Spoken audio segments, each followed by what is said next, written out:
mantenha Salvador limpa, mate uma bicha por dia. E as pessoas tratavam aquilo absolutamente como natural e riam daquilo. Até que um dia Luiz Motti propôs, numa palestra, mudar a frase e dizer: mantenha Salvador limpa, mate uma criança por dia. Mantenha Salvador limpa, mate um idoso por dia. Mantenha Salvador limpa, mate um negro por dia. E aí as pessoas pararam de rir. As pessoas não se importaram com o insulto que Bolsonaro fez a mim, porque a homofobia é social e naturaliza a violência contra as pessoas LGBTs. Porque a homofobia é institucional e, por isso, todas as violências praticadas contra a comunidade LGBT no Brasil, as violências letais, por exemplo, os assassinatos de pessoas LGBTs, não despertaram.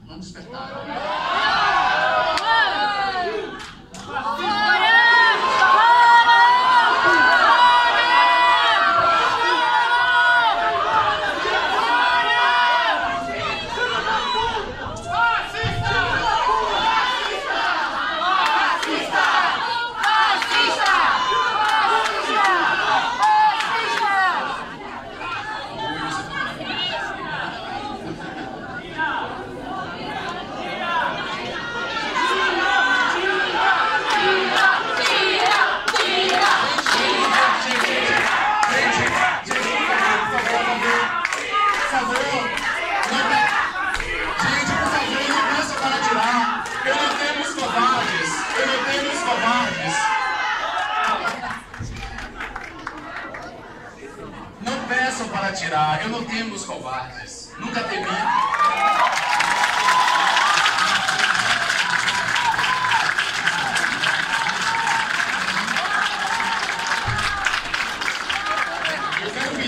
Eu quero pedir uma salva de palmas a Rui, o nosso secretário.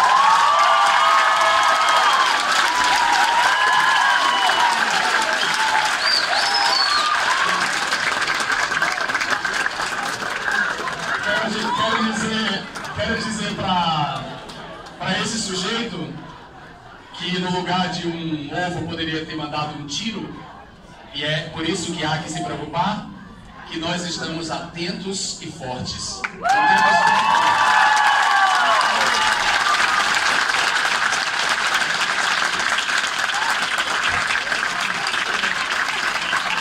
Não temos tempo de prever a morte. E acho que essa resposta é a prova de que eu estou mexendo nas fímbrias da subjetividade fascista.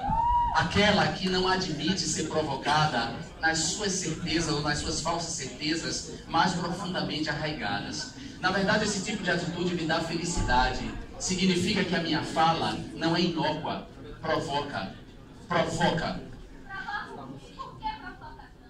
Provoca porque essas pessoas são compostas desse ódio que não admite a diversidade. E eu fico feliz que essa semente aqui, para citar a parábola do bom semeador, tenha caído num terreno fértil. Porque esse é um terreno fértil. A reação é a prova mesma de que minha fala mexeu e provocou nele. E provocou ele. Mas, bom, qualquer outro fascista covarde que queira se manifestar, em vez de dar tiros ou ovos, por favor, vamos aos argumentos.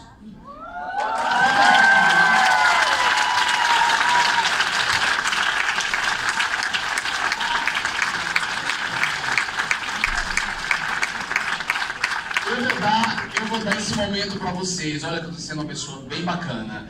Eu vou dar esse momento para vocês. Vamos, manifestem-se, levantem-se. Tragam os seus argumentos. Tragam os argumentos. Fascista não tem argumento. Por isso eu estou dando esse tempo para eles. Porque eu sei que eles não têm argumento. Eu sei que eles não têm argumento. A atitude é só essa. Vamos lá. Sim.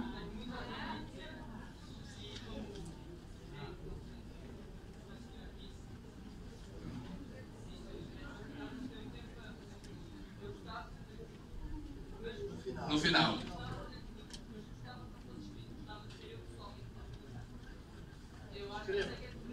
Você pode escrever a sua pergunta, porque você não é melhor do que ninguém, como todo mundo aqui vai escrever a pergunta, você também escreve a sua.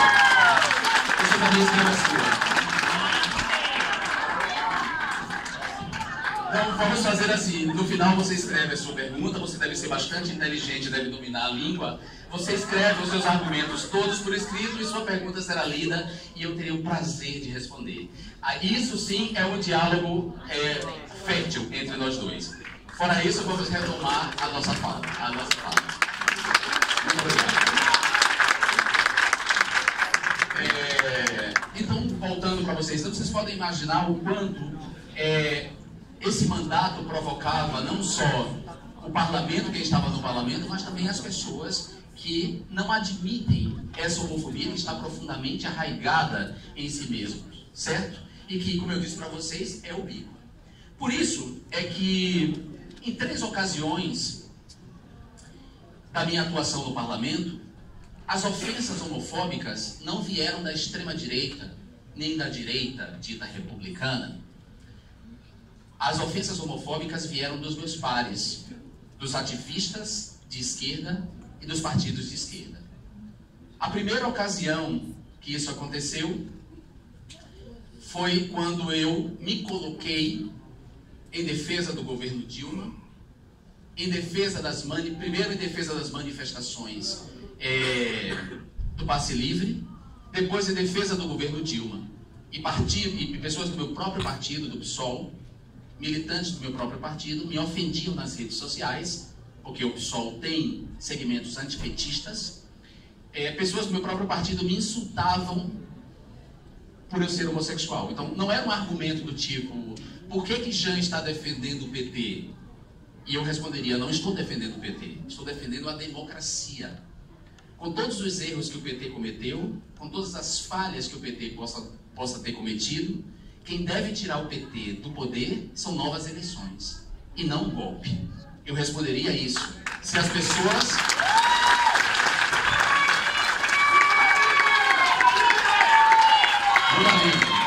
Se as pessoas me perguntassem por que eu estava me posicionando a favor do governo Dilma. Entretanto, as pessoas aproveitaram esse posicionamento meu, que era contrário a segmentos do meu partido, para botar para fora sua homofobia, seu incômodo de eu estar no partido e de levar para o partido essa agenda. E não havia diferença entre os insultos feitos pelos meus companheiros de partido e os insultos praticados por Jair Bolsonaro e a extrema-direita contra mim. Viado escroto, viado nojento e outros mais eram esses os insultos proferidos contra mim.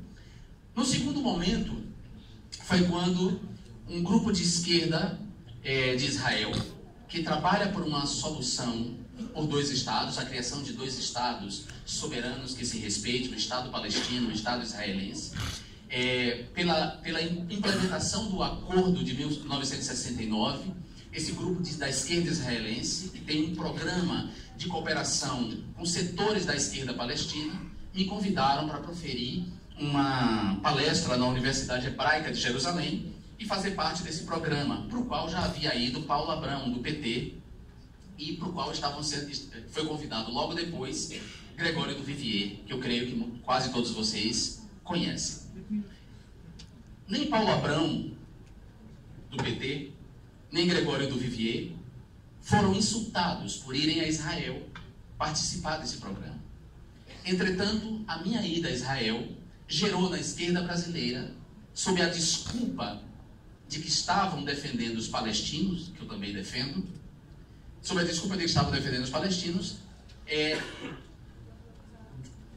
pessoas do PCdoB, do PT, do PSOL e de movimentos de esquerda fizeram uma chuva de insultos homofóbicos contra mim na internet.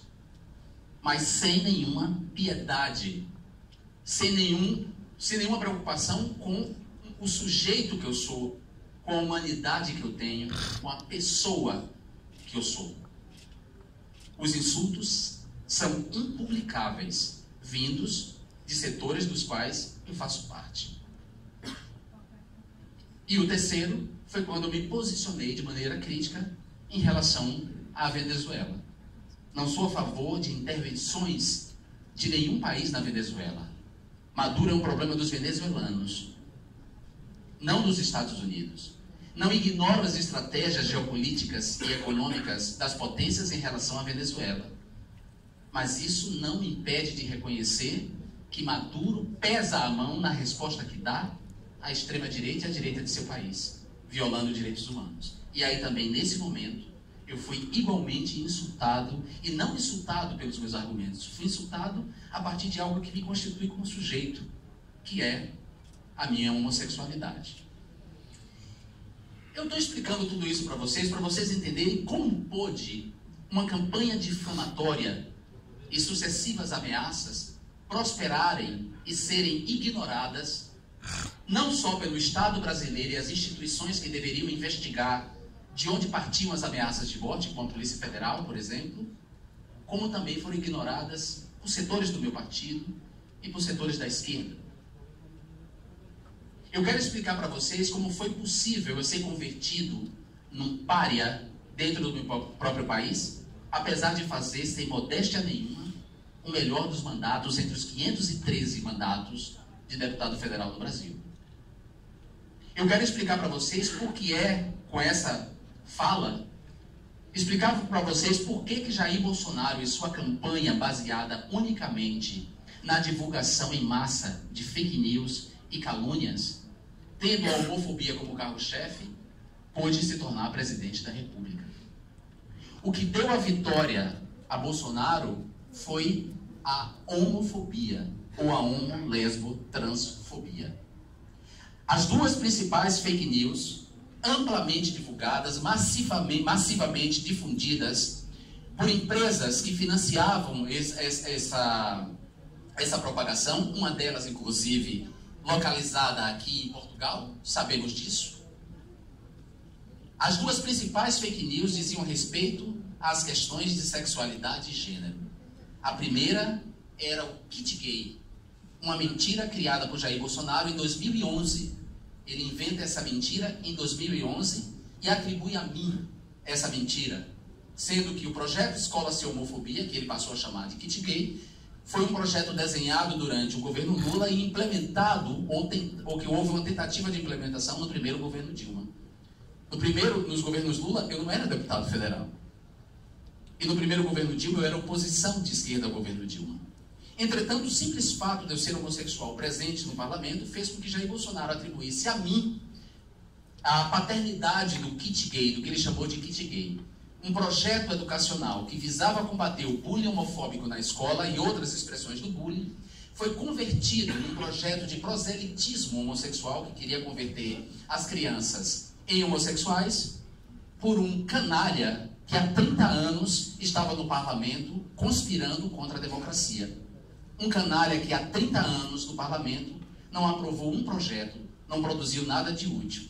Apenas colocou 3 parasitas, que ele chama de 01, 02 e 03, no parlamento, sustentados pelo erário público, sem produzir nada de útil à população. 3 parasitas que agora se comportam como príncipes herdeiros, intervindo em todas as áreas da política brasileira.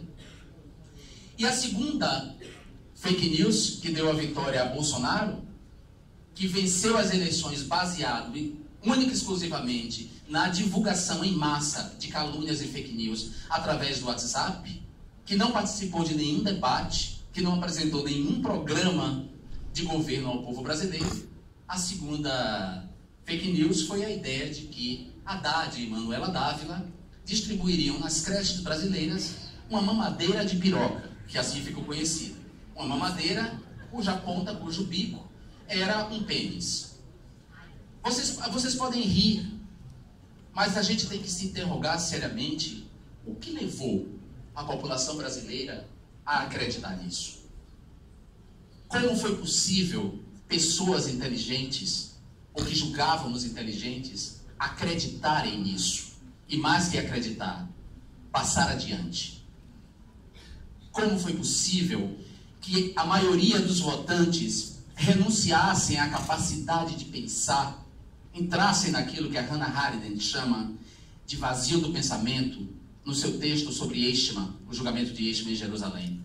Como foi possível que as pessoas renunciassem à capacidade de pensar e entregassem o país a uma quadrilha de medíocres, incompetentes, corruptos? Como foi possível? A gente tem que se perguntar.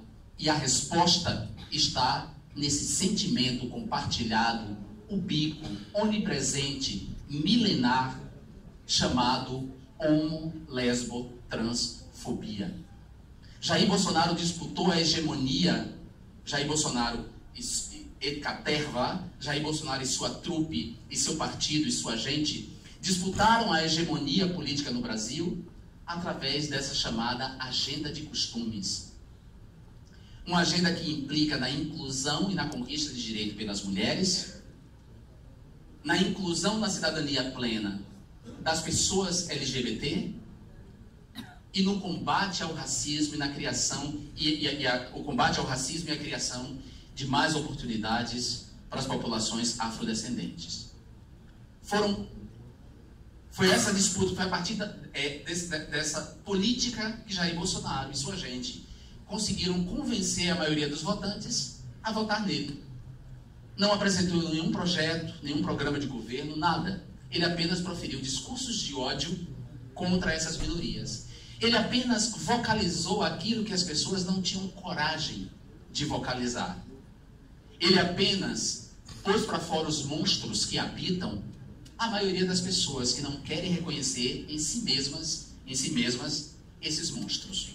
Então elas buscavam qualquer justificativa para não admitir que o que estava as levando a votar em Jair Bolsonaro era a sua promessa tácita, às vezes não, de que no governo dele as mulheres feministas saberiam qual o seu lugar. As mulheres feministas saberiam que não poderão mais reclamar do assédio diário, da violência de gênero a qual elas são submetidas em diferentes espaços, dos espaços de trabalho à rua. Jair Bolsonaro propôs tacitamente que os gays saberiam qual o seu lugar. E esse lugar seria, seguramente, não só o armário, os que queriam continuar vivos, mas a morte. Afinal de contas, ele disse com todas as letras que ele preferia um filho morto a um filho gay. E Jair Bolsonaro disse tacitamente, ou às vezes não, qual seria o lugar dos pretos e pretas no seu governo. E a maioria dos votantes, incluindo pessoas que pertencem a esses três grupos, que alimentam um ódio de si, porque eu volto a dizer, o racismo, a homofobia e o machismo não nos afeta só de fora para dentro, mas de dentro para fora, inclusive pessoas que pertencem a esse grupo, decidiram votar nele apostando nisso, apostando nesse retorno a uma ordem que está sendo ameaçada pelos movimentos feministas, pelo movimento LGBT, pelo movimento negro, pelos movimentos de minorias. Então, as pessoas renunciaram ao vazio do pensamento, renunciaram à racionalidade epistêmica em nome de uma racionalidade prática, de uma racionalidade que lhes traz conforto e que restitui a sua paz de espírito diante de um mundo em que agora um artista como Pablo Vittar vira estrela de televisão. Um mundo em que agora uma mulher negra como Djamila Ribeiro fala nos programas de televisão sobre o racismo que o Brasil deseja esconder. Um mundo em que agora um viado está no parlamento cuspindo na cara de um fascista que elogiou a tortura.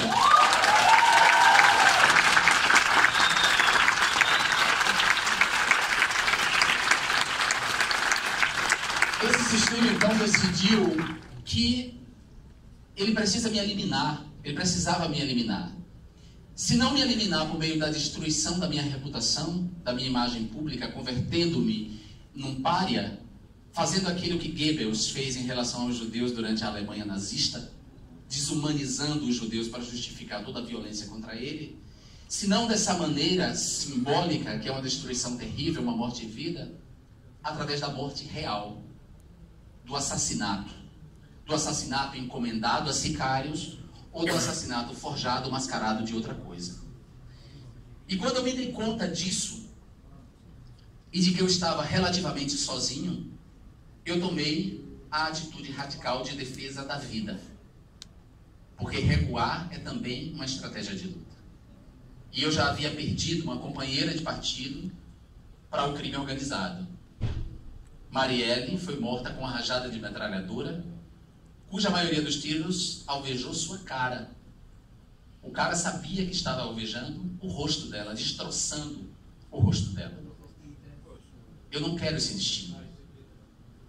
Eu acho que as causas pelas quais eu defendo não precisam de mais uma arte. As causas precisam de um ativista. E um ativista está atento. Um ativista está atento, inclusive, com segurança, que de maneira muito ágil pôde se colocar na frente do tiro. Porque sim, esse foi um tiro. Ele atirou um ovo, mas se ele tivesse uma arma, ele teria dado um tiro agora em mim. E vocês não podem e não devem relevar essa atitude e tratá-la como natural. A imprensa, as instituições democráticas e as pessoas livres desse país têm que rechaçar essa atitude de maneira peremptória. Porque começam dessa forma e terminam executando as pessoas nas ruas. Nós não vamos admitir isso.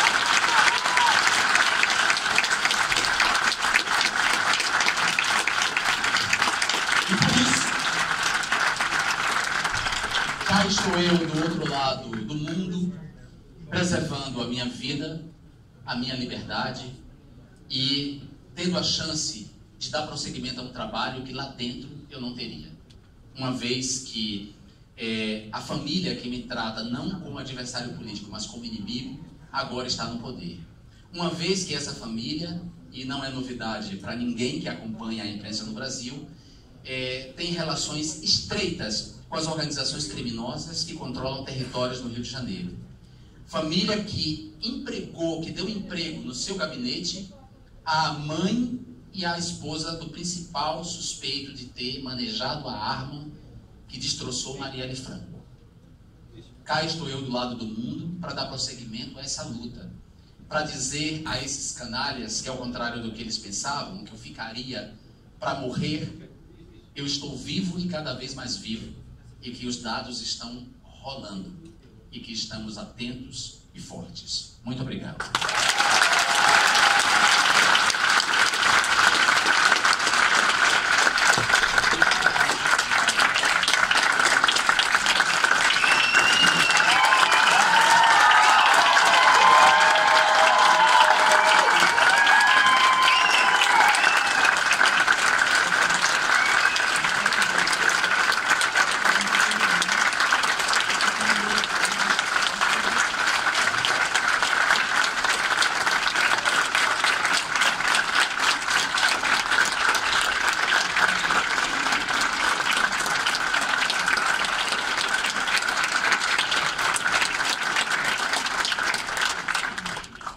Como eu disse no início, nós vamos prosseguir agora com o debate.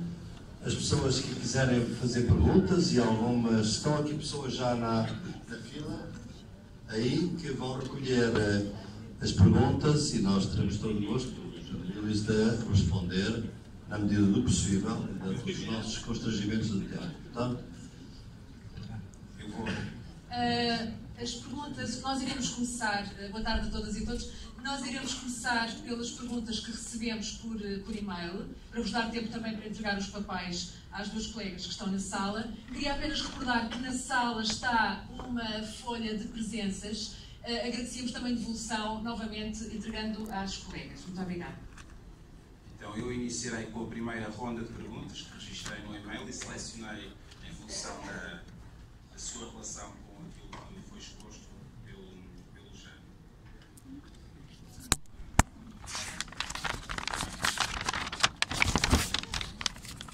A primeira pergunta é da Stefani Costa, jornalista do Edflow Media Alternativo. Ela pergunta: Wagner Moura acabou de lançar Marighella 50 anos depois de sua morte. Estamos mais uma vez apostando na força da cultura para reverter o fascismo.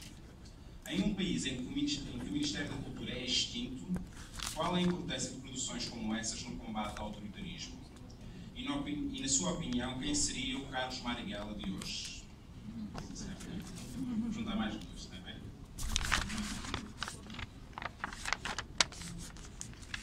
A segunda pergunta é: como os insultos e ameaças mudaram a sua rotina pessoal? Como a sua saúde mental foi afetada durante o seu mandato e agora exílio? Esta pergunta foi feita pela Raíssa Paco. E mais uma pergunta, que não é uma pergunta, neste caso é um apelo, que é feito por um e-mail contra o fascismo, que nos diz: